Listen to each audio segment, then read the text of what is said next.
우리는 살아가면서 수많은 변화의 순간을 마주하게 됩니다. 특히 부모와 자식 관계에서 가장 큰 변화는 자식의 결혼과 함께 찾아옵니다. 자식이 결혼하는 순간 부모는 인생에서 가장 큰 변화를 겪게 되죠. 평생을 자식을 위해 살아온 부모에게 이 변화의 순간은 결코 쉽지 않습니다. 아침에 일어나면 항상 아이의 방부터 들여다보던 습관, 퇴근 시간이 되면 자연스럽게 귀를 기울이게 되는 발자국 소리, 주말이면 늦잠 자는 아이를 깨우러 가던 발걸음, 이 모든 일상이 하루아침에 사라지게 됩니다. 처음에는 이런 변화가 일시적인 것처럼 느껴집니다. 마치 자식이 잠시 여행을 떠난 것처럼 곧 돌아올 것만 같은 기분이 듭니다. 하지만 시간이 지날수록 이 변화가 영구적이라는 사실을 깨닫게 되죠. 자식은 이제 새로운 가정을 꾸리고 그들만의 생활 방식을 만들어가고 있습니다. 많은 부모들이 이 시기에 혼란을 겪습니다. 여전히 자식을 예전처럼 대하고 싶은 마음, 모든 것을 함께 나누고 싶은 마음, 더 자주 보고 싶은 마음이 커집니다. 특히 나이가 들수록 이런 감정은 더욱 강해집니다. 은퇴 후 시간적 여유가 많아질수록 자식에 대한 그리움은 더욱 커져갑니다. 텅 빈 집안을 바라보며 자식의 어린 시절을 회상하게 되고 그때의 추억이 마치 어제 일처럼 선명하게 떠오르죠. 하지만 현실은 달라졌습니다. 자식은 이제 독립된 성인으로서 자신만의 삶을 살아가고 있습니다. 이런 상황에서 많은 부모들이 자주 하는 실수가 있습니다. 바로 자식의 독립성을 인정하지 못하는 것입니다. 여전히 예전처럼 모든 것을 함께 하고 싶어 하고 모든 결정에 관여하고 싶어 합니다. 자식의 결혼 생활에 대해 조언하고 싶고 손주 양육에 대해서도 본인의 경험을 전수하고 싶어 합니다. 하지만 이런 마음이 때로는 역효과를 불러일으킵니다. 자식은 이미 독립된 성인으로서 자신만의 판단과 결정으로 살아가고 있습니다. 부모의 과도한 관심과 개입은 오히려 부담으로 다가올 수 있죠. 특히 결혼 후에는 배우자와의 관계도 고려해야 하기 때문에 부모의 지나친 간섭은 자식의 결혼 생활에 부정적인 영향을 미칠 수 있습니다. 노년기에 접어든 부모가 자식에게 의지하고 싶은 마음은 너무나 자연스럽습니다. 하지만 그 마음을 어떻게 표현하느냐에 따라 관계의 질이 크게 달라질 수 있습니다. 말 한마디, 행동 하나가 자식과의 관계를 더욱 돈독하게 만들 수도 있고 반대로 영원히 멀어지게 만들 수도 있습니다. 이제 우리는 새로운 관계를 만들어 가야 합니다. 더 이상 어린아이를 보살피는 부모가 아닌 독립된 성인과 소통하는 부모로서의 역할을 배워야 합니다. 이는 쉽지 않은 변화겠지만 건강한 부모 자식 관계를 위해서는 반드시 필요한 과정입니다. 이러한 변화의 순간을 잘 이해하고 받아들이는 것이 무엇보다 중요합니다. 자식의 성장과 독립을 인정하고 새로운 관계의 균형을 찾아가는 것. 이것이 바로 행복한 노후를 위한 첫걸음이 될 것입니다.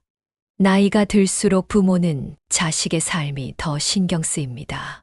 특히 자식의 생활 방식이나 경제적인 상황이 부모의 기대에 미치지 못할 때 안타까운 마음에 자주 하는 말이 있습니다.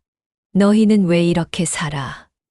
이 말은 얼마나 많은 상처를 줄 수 있는지 한 가정의 이야기를 통해 알아보겠습니다. 65세 김명자 씨는 아들 부부를 볼 때마다 한숨부터 나왔습니다. 전세로 살면서 맞벌이하는 아들 부부가 안쓰러웠죠. 김명자 씨는 아들이 찾아올 때마다 이런 말을 했습니다. 엄마 아빠는 너희 나이 때 이미 20평대 아파트를 샀는데 너희는 아직도 전세라니. 돈 관리를 어떻게 하는 거니? 처음에는 아들도 수긍하며 듣는 듯 했습니다. 하지만 이런 말이 반복될수록 아들 부부의 얼굴에는 그늘이 졌습니다. 김명자 씨는 더 구체적으로 조언을 하기 시작했죠. 커피값만 줄여도 매달 얼마를 모을 수 있을 텐데. 외식은 또 왜 그렇게 자주 하니? 우리 때는 밥 해 먹고 살았어. 어느 날 며느리가 조심스럽게 말을 꺼냈습니다. 어머니, 요즘은 예전과 달라요. 집값도 많이 올랐고 생활비도 비싸졌잖아요. 하지만 김명자 씨는 오히려 더 서운해졌습니다. 그래도 너희는 둘 다 벌잖아. 우리 때는 아빠 혼자 벌어서 너희까지 키웠는데. 이런 말들이 쌓일수록 아들 부부의 방문은 뜸해졌습니다. 찾아와도 어색한 침묵이 이어졌고 대화는 점점 짧아졌습니다. 결국 아들이 입을 열었습니다. 엄마, 우리도 최선을 다해 살고 있어요. 매번 이런 말씀 들으니까 찾아오기가 힘들어요. 이 말을 들은 김명자 씨는 큰 충격을 받았습니다. 자신은 단지 걱정되는 마음에 한 말이었는데 그것이 오히려 자식을 멀어지게 만들었다는 사실을 깨달은 것입니다. 세상은 변했습니다. 부모 세대의 기준으로 자식 세대의 삶을 판단하는 것은 옳지 않습니다. 지금 젊은 세대는 이전과는 다른 환경에서 살아가고 있습니다. 집값은 천정부지로 올랐고 생활비도 크게 증가했습니다. 맞벌이를 해도 내 집 마련이 쉽지 않은 시대입니다. 커피를 마시지 않고 외식을 줄인다고 해서 해결될 문제가 아닙니다. 더구나 요즘 젊은 부부들은 나름의 삶의 가치관을 가지고 있습니다. 무조건적인 저축과 내 집 마련보다 현재의 삶의 질을 중요하게 여기는 경우도 많습니다. 이는 틀린 것이 아니라 다른 것일 뿐입니다. 부모 세대의 정답이 자식 세대의 정답이 될 수는 없습니다. 부모가 자식의 생활 방식을 비판하는 순간 자식은 부모와의 대화를 피하게 됩니다. 찾아오는 것조차 부담스러워지죠. 또 잔소리 들을 거야 라는 생각에 발걸음이 무거워집니다. 결국 부모와 자식 사이의 거리는 점점 멀어지게 됩니다. 진정한 부모의 사랑은 자식의 선택을 존중하는 것에서 시작됩니다. 내 기준이 아닌 자식의 기준으로 그들의 삶을 바라보는 것. 그것이 현명한 부모의 모습입니다. 너희는 왜 이렇게 살아? 라는 말 대신 너희가 행복하다면 그걸로 충분해 라는 말 한마디가 자식과의 관계를 더욱 돈독하게 만들 수 있습니다. 결국 가장 중요한 것은 자식의 행복입니다. 경제적인 성공이나 남들과의 비교가 아닌 자식이 스스로 선택한 삶에서 행복을 찾을 수 있도록 지지해 주는 것. 그것이 바로 이 시대를 사는 부모가 가져야 할 지혜일 것입니다. 손주 양육 문제는 부모와 자식 사이에 가장 큰 갈등 요인이 되곤 합니다. 특히 자녀 교육에 대한 세대 간의 가치관 차이는 깊은 골을 만들어내기도 하죠. 오늘은 실제로 있었던 한 가정의 이야기를 통해 이 문제를 자세히 들여다보겠습니다. 68세 박영미 씨는 손주들을 볼 때마다 마음이 아팠습니다. 맞벌이하는 딸 부부는 아이들을 너무 자유롭게 키운다고 생각했죠. 애들이 왜 이렇게 버릇이 없니? 나는 너희를 이렇게 안 키웠는데. 박영미 씨의 입에서는 매번 이런 말이 나왔습니다. 특히 아이들이 때를 쓸 때면 참지 못하고 말했습니다. 우리 때는 엄마가 한 번 째려보면 조용히 했어. 요즘 애들은 너무 제멋대로야. 손주들이 태블릿으로 동영상을 보거나 게임을 하는 것도 못마땅했죠.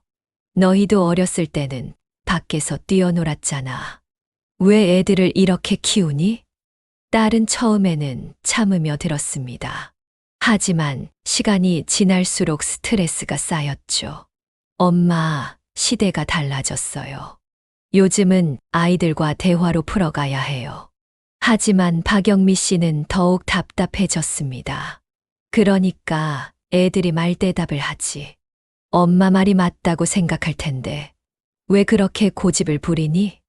설상가상으로 박영미 씨는 다른 집 손주들과 비교하기 시작했습니다.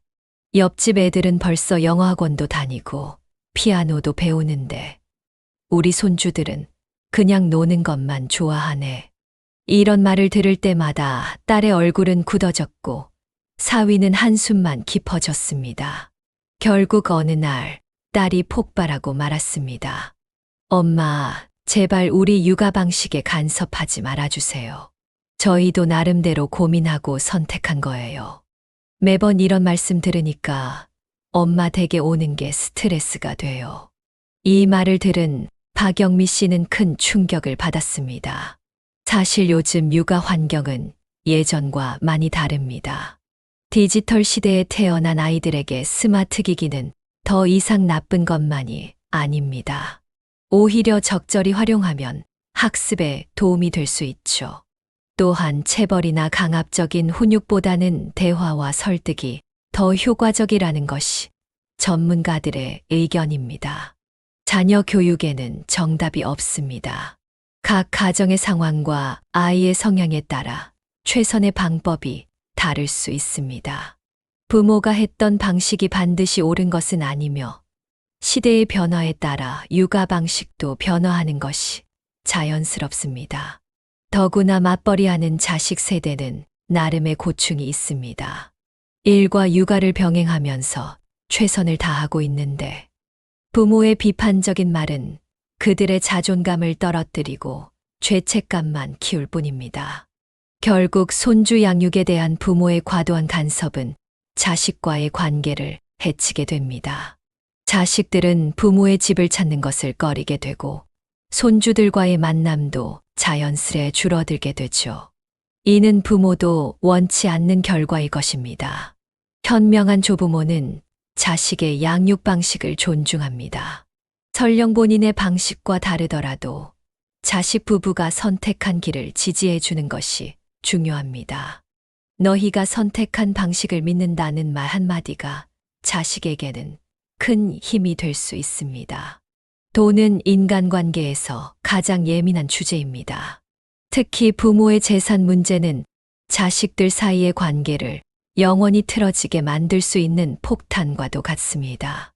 오늘은 한 가정의 이야기를 통해 왜 부모가 재산 문제를 함부로 꺼내서는 안 되는지 알아보겠습니다. 72세 이정숙 씨는 어느 날 자식들을 불러 모았습니다. 큰아들, 작은아들, 그리고 막내딸까지. 이정숙 씨는 자신의 재산 분배 계획을 이야기하기 시작했습니다. 큰아들에게는 강남 아파트를 주고 작은아들에게는 상가 건물을 줄 거야. 막내딸은 현금으로 정리해서 줄게. 이정숙 씨는 이것이 공평한 분배라고 생각했습니다. 하지만 그날 이후로 자식들의 관계는 돌이킬 수 없이 변해버렸죠. 큰아들 집에는 매일같이 아파트 시세를 검색했고 작은아들은 상가, 임대료를 계산하기 시작했습니다. 막내딸은 자신의 몫이 적다고 느껴 불만을 토로했습니다. 자식들은 서로를 견제하기 시작했습니다. 큰형이 엄마한테 더 잘 보여서 좋은 건 다 가져가네. 작은아들이 요즘 자주 찾아와서 수상해. 오빠들은 부동산 받고 나만 현금이라니. 평소에는 없었던 불신과 시기가 피어나기 시작했습니다. 더 큰 문제는 자식들의 배우자에게도 이 이야기가 전해졌다는 것입니다. 며느리들은 시어머니의 재산 분배가 불공평하다고 느꼈고 사위는 처가의 재산 문제에 관심을 보이기 시작했습니다. 가족 모임에서는 재산 이야기가 은근슬쩍 나왔고 그때마다 분위기는 싸늘해졌습니다. 자식들은 점점 돈을 기준으로 부모를 대하기 시작했습니다. 부모를 찾아뵙는 것도 안부 전화를 하는 것도 모두 재산과 연관지어 생각하게 된 것입니다.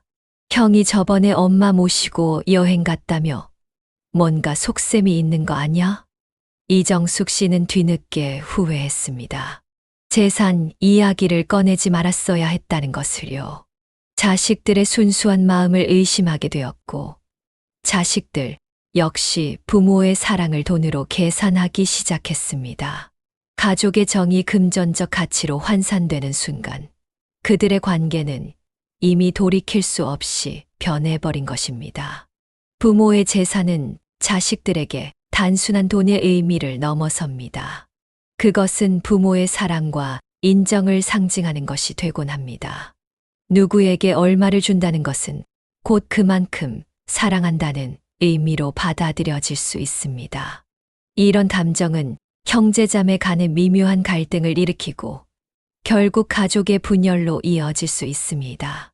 현명한 부모는 재산 문제를 함구합니다. 자식들에게 미리 재산 분배 계획을 알리는 것은 독이 될 수 있습니다. 오히려 그건 나중에 법적으로 알아서 정리될 일이야 라고 말하는 것이 좋습니다. 재산보다 중요한 것은 가족 간의 정이라는 것을 잊지 말아야 합니다. 만약 자식이 재산에 대해 물어본다면 단호하게 대처해야 합니다. 그건 내가 알아서 할 일이야. 너희는 너희 살 길만 걱정해 라고 말하는 것이 좋습니다. 부모의 재산을 기대하고 있는 자식은 결코 독립적인 삶을 살 수 없습니다. 결국 가장 소중한 유산은 돈이 아닌 사랑과 추억입니다. 재산 이야기로 인해 평생 쌓아온 가족 간의 신뢰가 무너지는 것을 막으려면 입을 다물어야 할 때가 있습니다. 그것이 바로 재산 문제를 이야기할 때입니다. 자식의 방문 빈도는 노년의 부모에게 가장 민감한 문제입니다. 특히 자식이 결혼하고 나면 방문 횟수는 자연스럽게 줄어들게 되는데 이를 받아들이지 못하는 부모들이 많습니다. 오늘은 한 어머니의 이야기를 통해 이 문제를 살펴보도록 하겠습니다. 69세 최영희 씨는 요즘 많이 외롭습니다. 예전에는 일주일에 한 번은 꼭 찾아오던 딸이 결혼 후에는 한 달에 한 번 보기도 힘들어졌기 때문입니다. 명절에도 며느리, 친정과 시간을 나눠야 해서 예전만큼 오래 있지 못합니다. 최영희 씨는 딸에게 자주 이런 말을 했습니다. 너는 결혼하고 나서 왜 이렇게 엄마를 멀리하니? 옛날에는 그렇게 자주 왔으면서. 다른 집 딸들은 일주일에 한 번씩 온다던데 너는 한 달에 한 번도 안 오네. 시댁에는 자주 가면서 친정에는 발걸음이 왜 이렇게 무거워? 처음에 딸은 미안한 마음에 설명하려 했습니다. 직장 일이 바쁘고 주말에는 집안일도 해야 하고 남편 가족들과도 시간을 보내야 한다고. 하지만 매번 만날 때마다 반복되는 원망 섞인 말에 점점 지쳐갔습니다. 전화를 해도 마찬가지였습니다. 바빠서 못 온다고. 그래도 시간 내서 와야지. 엄마 아빠 살아계실 때 잘해야 해. 나중에 후회하지 말고. 이런 말들이 쌓일수록 딸은 전화 받기도 찾아가기도 더욱 부담스러워졌습니다. 결국 딸의 방문은 더욱 뜸해졌고 전화도 짧아졌습니다. 부부 사이에도 갈등이 생겼습니다. 당신은 왜 맨날 친정에 가야 한다고 해서 부담 주는 거야? 남편의 이런 말에 딸은 더욱 마음이 아팠습니다. 최영희 씨는 딸이 자주 오지 않는다고 서운해했지만 정작 딸이 방문할 때도 즐겁지 않았습니다. 이제 오니 벌써 가? 같은 말로 시작했어. 끝나는 만남에서 딸은 점점 더 큰 부담을 느꼈기 때문입니다. 사실 자식이 찾아오지 않는 것은 부모를 사랑하지 않아서가 아닙니다. 현대 사회에서 젊은 부부들은 직장 생활과 육아, 자기 개발 등 수많은 일정 속에서 살아갑니다. 주말에도 쉬지 못하고 집안일을 해야 하는 경우가 많죠. 더구나 결혼한 자식은 배우자의 가족과도 시간을 나눠야 합니다. 양가 부모님을 똑같이 방문하려고 해도 시간이 부족한 것이 현실입니다. 이런 상황에서 부모의 원망 섞인 말은 자식에게 큰 스트레스가 됩니다. 현명한 부모는 자식의 방문을 재촉하지 않습니다. 대신 바쁜데도 와줘서 고맙다. 너희 사정 알아. 편할 때 와. 같은 말로 부담을 덜어줍니다. 이렇게 하면 오히려 자식이 더 자주 찾아오게 됩니다. 방문 횟수보다 중요한 것은 만남의 질입니다. 짧은 시간이라도 즐겁게 보내는 것이 길게 있어도 서로 불편한 것보다 낫습니다. 자식이 찾아왔을 때 불평 대신 반가움을 표현하면 그 자식은 다음에 더 기꺼이 발걸음을 할 것입니다. 배우자의 집안을 비교하거나 비난하는 말은 자식의 결혼 생활을 위태롭게 만드는 가장 위험한 발언입니다. 오늘은 한 어머니의 실수가 어떻게 자식의 결혼 생활을 흔들어 놓았는지 이야기해 보겠습니다. 67세 김미영 씨는 아들의 결혼식 날부터 마음이 편치 않았습니다.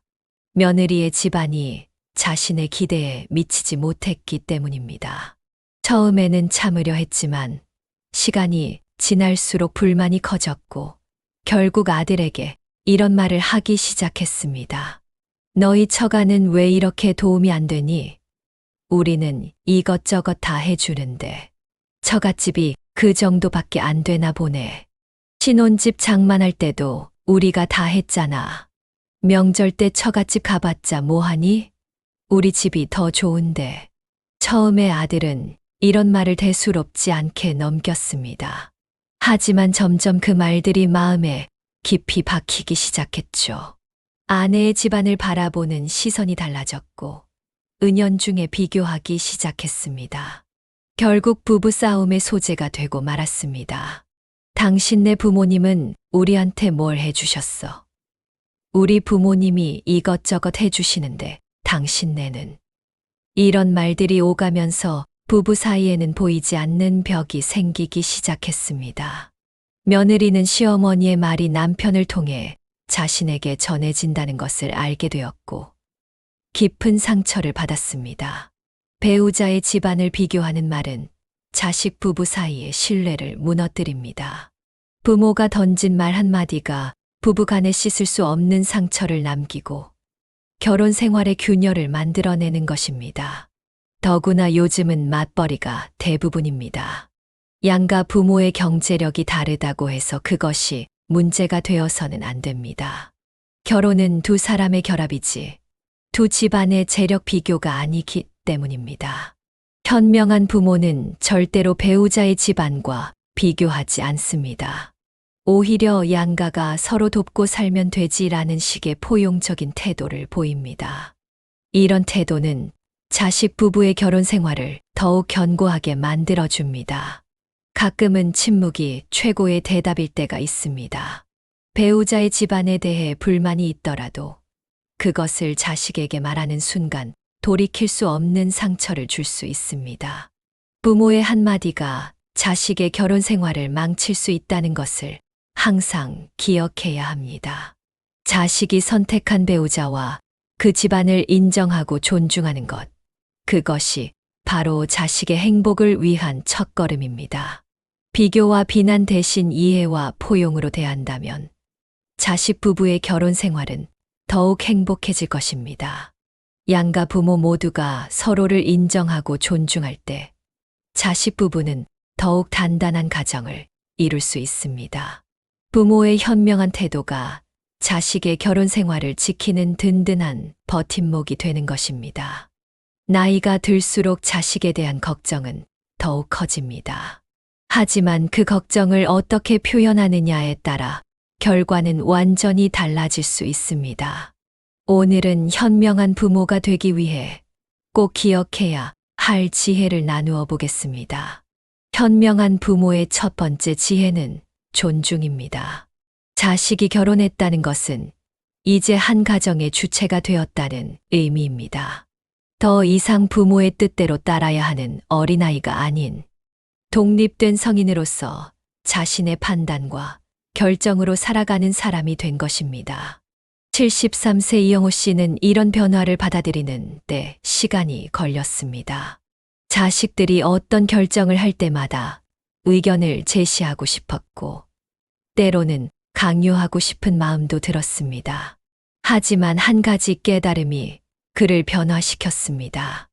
내가 30대였을 때 부모님의 간섭이 얼마나 부담스러웠는지를 기억해냈죠. 두 번째 지혜는 기다림입니다.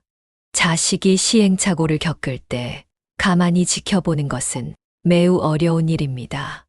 하지만 때로는 넘어지고 일어나는 과정이 성장에 꼭 필요한 것일 수 있습니다. 실수를 통해 배우고 그 경험을 통해 더 강해지는 것입니다. 세 번째 지혜는 공감입니다. 자식의 이야기를 들을 때는 판단하거나 조언하기 전에 먼저 그들의 감정에 공감해 주는 것이 중요합니다. 그랬구나. 많이 힘들었겠다. 이런 한마디가 자식에게는 큰 위로가 될 수 있습니다. 네 번째 지혜는 적절한 거리 두기입니다. 사랑하는 마음에 자꾸 가까이 다가가고 싶지만 때로는 한 발 물러서는 것이 더 현명할 수 있습니다. 거리를 두고 지켜보는 것이 오히려 관계를 더욱 돈독하게 만드는 비결이 될 수 있습니다. 다섯 번째 지혜는 칭찬과 감사입니다. 자식이 찾아올 때마다 불평을 하는 대신 와줘서 고맙다라고 말해보세요. 자식의 선택을 비판하는 대신 내가 결정한 거라면 믿는다고 말해주세요. 이런 긍정적인 말들이 자식과의 관계를 더욱 풍요롭게 만듭니다. 여섯 번째 지혜는 변화의 수용입니다. 세상은 빠르게 변하고 있습니다. 자식 세대의 가치관과 생활 방식은 부모 세대와 다를 수밖에 없습니다. 이러한 차이를 인정하고 받아들이는 것이 현명한 부모의 모습입니다. 마지막 지혜는 사랑의 표현입니다. 사랑한다는 말을 직접 하는 것을 어색해하는 부모들이 많습니다. 하지만 난 항상 내 편이야. 넌 내가 가장 자랑스러운 자식이야 같은 말들은 자식에게 큰 힘이 됩니다. 결국 현명한 부모가 된다는 것은 자식을 진정으로 이해하고 존중하는 것에서 시작됩니다.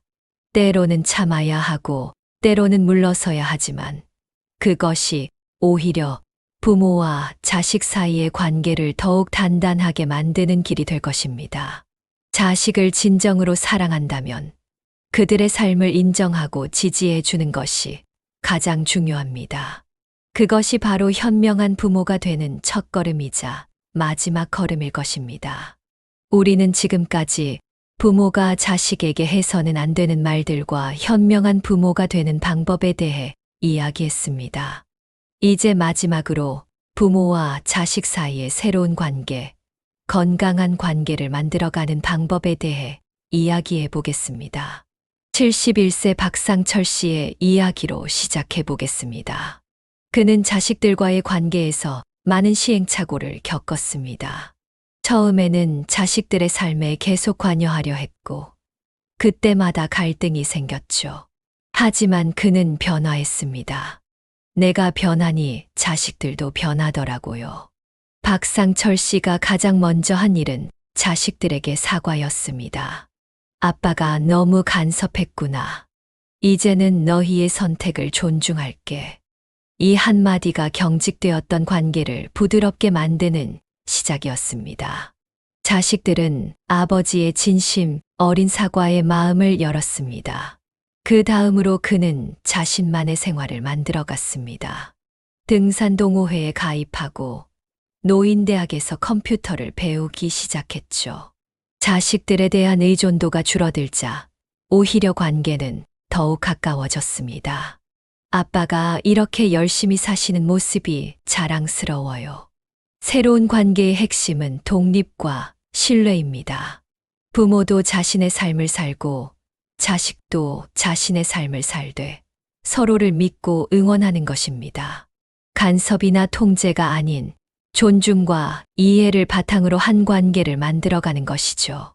특히 중요한 것은 대화의 방식입니다. 너는 왜 이러니? 가 아닌 내 생각은 어떠니? 라고 물어보는 것. 그러면 안 돼가 아닌 내가 선택한 길을 응원할게 라고 말하는 것. 이런 작은 변화들이 관계를 새롭게 만듭니다. 자식이 실수를 하더라도 질책하기보다는 지지해 주는 것이 중요합니다. 실수는 누구나 할 수 있어. 다음에는 더 잘할 수 있을 거야. 이런 말 한마디가 자식에게는 큰 힘이 됩니다. 부모의 무조건적인 지지는 자식에게 가장 큰 위로가 되기 때문입니다. 또한 자식의 배우자를 진정한 가족으로 받아들이는 것도 중요합니다. 사위나 며느리를 자신의 친자식처럼 대하고 그들의 부모도 존중하는 태도를 보여야 합니다. 이는 자식 가정의 행복을 지키는 중요한 열쇠가 됩니다. 결국 가장 중요한 것은 믿음입니다.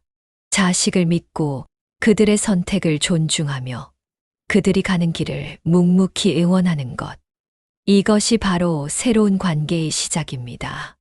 이런 믿음이 있을 때 부모와 자식은 진정한 동반자가 될 수 있습니다. 우리는 모두 누군가의 자식이면서 동시에 부모입니다.